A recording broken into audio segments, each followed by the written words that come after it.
Hey everyone, it's Katie, and today I wanted to talk about something that's been on my mind lately, and that is the notion that there is this gray area or this spectrum of alcohol use disorder rather than just simply black and white, someone's an alcoholic or they're not.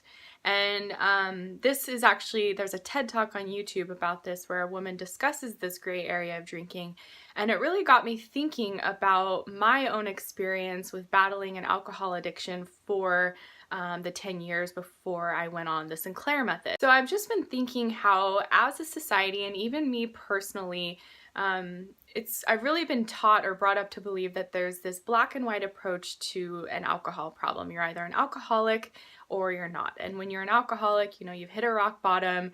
If you don't stop drinking, the consequences are going to be dire and you're in just a really bad place. But what I'm realizing is that there is this whole spectrum of different levels of alcohol use disorder that people can fall in between. And there's not really a lot of resources out there to get someone to really understand and know if their level of drinking is an issue, causing long-term issues or issues in their life or whatnot. Of course, the CDC, the Center for Disease Control, they have recommendations of women not having more than 1 drink per day and men not having more than 2. And I know for me, I was drinking way beyond that, and I know a lot of people who regularly consume way more alcohol than that. And truthfully, when I was addicted to alcohol, I kind of laughed at those statistics because I was like, who drinks this amount? That's nothing. Though I know there are people that are, but I was just way beyond that. But even though I was, looking back now, I did not consider myself an alcoholic because, again, the definition in my mind of an alcoholic was someone who'd hit a rock bottom and they absolutely couldn't drink anymore because their life was in total disarray. Me, my life was still functioning, I still had a job, friends, everything, but alcohol was greatly impacting basically all areas of my life, and I really just felt like it was this huge burden I was carrying around with me. But before I found out about the Sinclair method, there wasn't really any resources for me to go to assess whether or not I had an alcohol problem and really what to do about it. And so, I tried to quit so many times, tried to moderate, did so many things naturally, whether it be meditation or spiritual retreats or just self-inquiry or books or diets, all these ways that I tried to cut back on alcohol. But the addiction was still driving me. So I couldn't really figure out a way to reduce my alcohol consumption in the way that I wanted to. And so I'm realizing it's really because, or could be because, there's this really black and white view that we put on alcohol addiction. It's either you're addicted or you're not. And there's not a lot of tools or awareness out there for someone who falls within the gray spectrum of drinking, the different levels of alcohol use disorder. And I feel that it can be especially confusing if, for example, you're someone who drinks regularly and you're hanging out with a lot of friends who also drink regularly. So within that circle, the level of drinking that you're doing is normal, but it could be considered, higher on the spectrum of alcohol use disorder than other methods or patterns of drinking. And so, for me, I know alcohol was really getting in the way of my life and causing problems, but I was still having fun with it, and people I was around were drinking and we would have fun drinking together. But I knew it was something that I wasn't really in control of, and I couldn't quite figure out how to kind of get back on top of it and be the one that was in control of it. That is until I went on the Sinclair method. And I really just feel like the Sinclair method is this contemporary approach to all levels of alcohol use disorder that really just allows someone to get back in the driver's seat and be the one in charge of their alcohol consumption. So rather than responding from an urge or craving or desire, you are in control, you're consciously making a decision when you want to drink. Of course, and this happens over time when you're on the Sinclair method. It's not an instant fix. And that's something I'd like to speak to quickly as well, because I hear from people who are just starting out on the Sinclair method and they're feeling discouraged that it's not working, or they're not responding, or they're still drinking a lot. All of these things. And there's a couple things I want to say there. and that is that it just takes time. You know, when the alcohol addiction set into your system, it didn't happen overnight. It happened over a long period of time. So undoing it through the Sinclair method is going to take time, first of all. And second of all, I want to say that it's not a magic pill, though, you know, I feel and say that it's miraculous. It's changed my life in so many ways.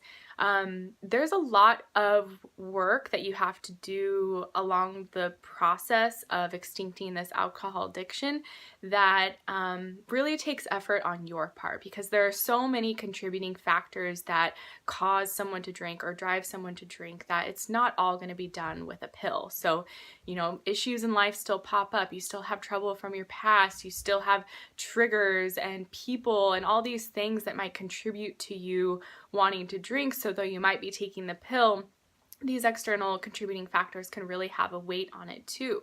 So if you're in this situation, I would really say, you know, do some self-work, go to a therapist, get a counselor, get a peer support group, get something that's going to help you understand these drivers that are contributing to your drinking still. Again, the pill is going to be a huge help in following the Sinclair method, but it's not everything. You need to show up and do some work and some mindful practices as well to help it along. But yeah, I just wanted to really make this video to kind of raise awareness and point to this gray scale of drinking. You know, I had someone reach out to me recently asking if I felt like my alcohol addiction was bad enough to warrant the Sinclair method and going on medication. And for me, you know, I really think it's a personal choice. The Sinclair method, what I love about it is it's not something you have to seek out when you've hit rock bottom with alcohol and it's like the only option. Well, I feel like my alcohol addiction was pretty serious, and I know it was out of my control. I was reaching out for the Sinclair method because I wanted to fix it. I didn't want to have alcohol controlling my life anymore. But it can be of help to people who exist at all different levels of alcohol use disorder. If you're just starting out drinking and you don't ever want to, you know, have a problem, it could be helpful for someone there. It could be helpful for someone who, you know, binges too often when they do drink, even though they drink infrequently. All these different variations of ways that this can help you. I think we're conditioned to think that someone needs to hit rock bottom with their alcohol in order to start mitigating it and finding a solution. But that's what I find so great about the Sinclair method, is that you don't have to hit a rock bottom. You can get in tune with yourself, see if you feel good about where your drinking is now. And if there's things you want to change, if you notice that it's impacting your life in ways like you're hungover at work sometimes, or you don't have the energy to play with your kids, or all these ways that alcohol can really have a toll on your life, even though it might not be this overarching destructive thing that's ruining everything, there's always room for improvement and for growth within ourselves. So yeah, I just want to speak to this spectrum of drinking, this spectrum of various levels of alcohol use disorder. And I appreciate that phrase, the newer coined term, instead of, you know, alcoholic, because that was too specific. Alcohol use disorder can encompass all levels of any disordered drinking, and that's really up to you to decide. If you feel like the alcohol is having too much of an effect and impact on your life, of course, you know, I'm a huge proponent and advocate of the Sinclair method as this really innovative, newer, contemporary approach to help with alcohol addiction or alcohol use disorder, just to really get it back into a place of balance and where you feel good about your drinking.